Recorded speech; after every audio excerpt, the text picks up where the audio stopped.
প্রবাসীদের কল্যাণমূলক কাজ করার উদ্দেশ্যে আঞ্চলিক সংগঠন হিসেবে আলোড়ন সৃষ্টি করেই সংগঠিত হল কেরানীগঞ্জ প্রবাসী কল্যাণ সমিতি রোম ইতালি। কেরানীগঞ্জ প্রবাসী কল্যাণ সমিতি রোম ইতালির আহ্বায়ক হাজী আবুল কালাম সাইমনের সভাপতিত্বে ও সদস্য সচিব সামির হোসেন সাদেকের পরিচালনায় আংশিক কমিটির ঘোষণা ও আলোচনা সভা অনুষ্ঠিত হয়েছে। সভায় যুগ্ম আহ্বায়ক ও সদস্যবৃন্দ সহ অসংখ্য কেরানীগঞ্জ প্রবাসী উপস্থিত ছিলেন। এই সময় সকলের উপস্থিতিতে কেরানীগঞ্জ প্রবাসী কল্যাণ সমিতির রোম ইতালির সভাপতি হিসেবে জসিম উদ্দিন, সিনিয়র সহসভাপতি জাহিদ হাসান সালাউদ্দিন, সাধারণ সম্পাদক নুরুল আলম, যুগ্ম সাধারণ সম্পাদক মোহাম্মদ সালাউদ্দিন, সাইদুল ইসলাম মাসুদ, সাংগঠনিক সম্পাদক নাসির খান সহ সাংগঠনিক সম্পাদক রাজ কাজী ও সংগঠনের অন্যতম প্রতিষ্ঠাতা কামরুল হাসান উদ্দিনকে সম্মানিত ১ নং সদস্য হিসেবে নাম ঘোষণা করেন আহ্বায়ক আবুল কালাম সাইমন। পরবর্তীতে সংগঠনের প্রধান উপদেষ্টা হাজী আবুল কালাম সাইমন এবং উপদেষ্টা হিসেবে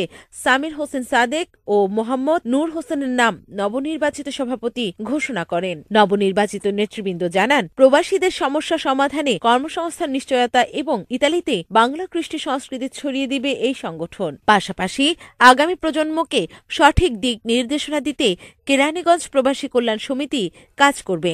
এ সময় উপস্থিত মুরব্বীগণ ও ইতালি প্রবাসী কেরানীগঞ্জবাসীরা নবনির্বাচিত নেতৃবৃন্দকে অভিনন্দন এবং ফুলেল শুভেচ্ছা জানান। তারা প্রত্যাশা করেন কেরানীগঞ্জ প্রবাসী কল্যাণ সমিতি ঐক্যবদ্ধ মানবিক সংগঠন হিসেবে আগামীতে ইতালিতে প্রবাসীদের স্বার্থ সংশ্লিষ্ট বিষয় নিয়ে কাজ করবে।